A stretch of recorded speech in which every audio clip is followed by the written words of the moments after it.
चलिए यार अगला क्वेश्चन देखते हैं। बहुत ही आसान सा क्वेश्चन है। क्वेश्चन क्या बोल रहा है? A tube of a length 1 metre is filled completely with an ideal fluid of a mass 2 m and closed at both end. ठीक है। The tube is rotated uniformly in a horizontal plane about one of its end. If the force exerted by the liquid at the other end is F, then the angular velocity of the tube is।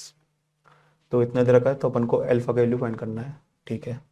तो उस tube के अंदर जो liquid है ना, उसका मैं F B बना रहा हूँ। ट्यूब का नहीं बना, ट्यूब के अंदर जो लिक्विड था उसका एफ बी बना रहा हूँ।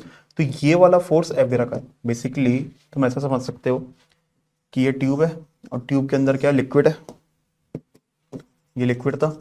इसको अपन इस एंड के अबाउट घुमा रहे हैं with a constant angular speed omega. ये सिचुएशन है। तो ये वाला फोर्स एफ है। ऑफ कोर्स सी बात है कि यहाँ पर तो कोई फोर्स होगा नहीं, तो यहाँ पर तो एफ अपन जीरो लेंगे। ठीक है। तो इस पूरे लिक्विड पर सेंटर की तरफ नेट फोर्स कितना आ रहा है? एफ आ रहा है। और यही क्या प्रोवाइड कर रहा होगा? सेंट्रीपिटल फोर्स प्रोवाइड कर रहा होगा। भाई कोई ना कोई रियलिस्टिक फोर्स होना चाहिए जो कि सेंट्रीपिटल फोर्स प्रोवाइड कर रहा है, वो यही है एफ। किसके बराबर होगा ये सेंट्रीपिटल फोर्स? तो लिक्विड का मास जो कि कितना है?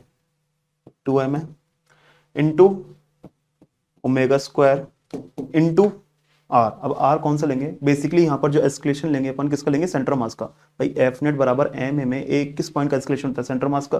मतलब इस पॉइंट का एस्केलेशन होगा। तो एक्सिस से कितनी दूरी पर है? तो अगर तुम्हारा लेंथ 1 मीटर है तो ये एक्सिस से कितनी दूरी पर होगा? सेंटर मास हाफ मीटर पर। तो इंटू हाफ।